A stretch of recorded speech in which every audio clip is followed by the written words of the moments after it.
ചേറ്റുകുണ്ടിലെ ദീപയുടെയും കുഞ്ഞിന്റെയും മരണം. 12 മണിക്കൂർ ആശുപത്രിക്ക് മുന്നിൽ നിരാഹാര സമരം നടത്തി കുടുംബവും കർമ്മസമിതിയും.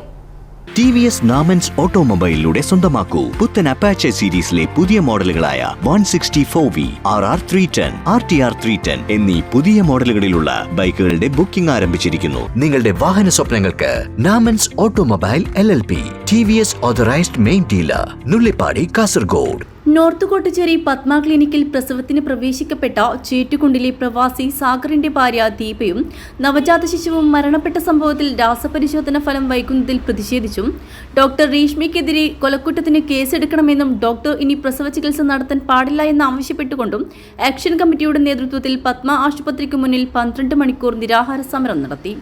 രാവിലെ 8 മണിക്ക് ആരംഭിച്ച നിരാഹാര സമരം ജില്ലാ പഞ്ചായത്ത് വിദ്യാഭ്യാസ ആരോഗ്യ standing committee chairperson Geetha Krishnan ഉദ്ഘാടനം ചെയ്തു.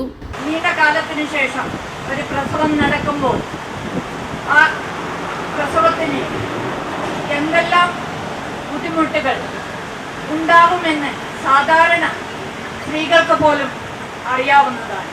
ഇത്രയും പ്രഗത്ഭയായ ഡോക്ടർ അതിനു വേണ്ടിയുള്ള സാങ്കേതിക വിദ്യ ഉപയോഗിക്കുന്ന ഈ കാലഘട്ടത്തിൽ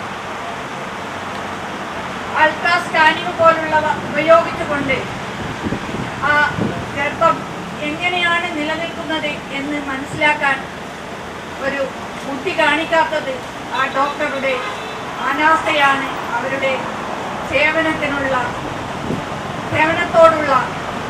ഒരു അനീതിയാണ്.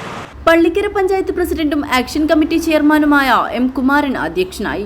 Action committee convener Prashanth Mukkoot, working chairman Nasneem Bahav, treasurer Sukumaran Poochakkad, panchayat member Abbas Thekkupuram, വിവിധ രാഷ്ട്രീയ കക്ഷി പ്രതിനിധികളായ PK അബ്ദുള്ള, ഗോപാലകൃഷ്ണൻ തച്ചങ്ങാട്, സത്യൻ പൂച്ചക്കാട്, സുധാകരൻ പള്ളിക്കര, അരുണൻ ചേറ്റുകുണ്ട്, പ്രീതി വിജയൻ, ഫയാസ് അഹമ്മദ് എന്നിവർ സംസാരിച്ചു. കുടുംബാംഗങ്ങളും നാട്ടുകാരും സമരത്തിൽ പങ്കെടുത്തു.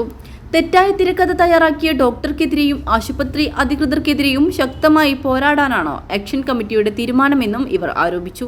News bureau, Kanhangad.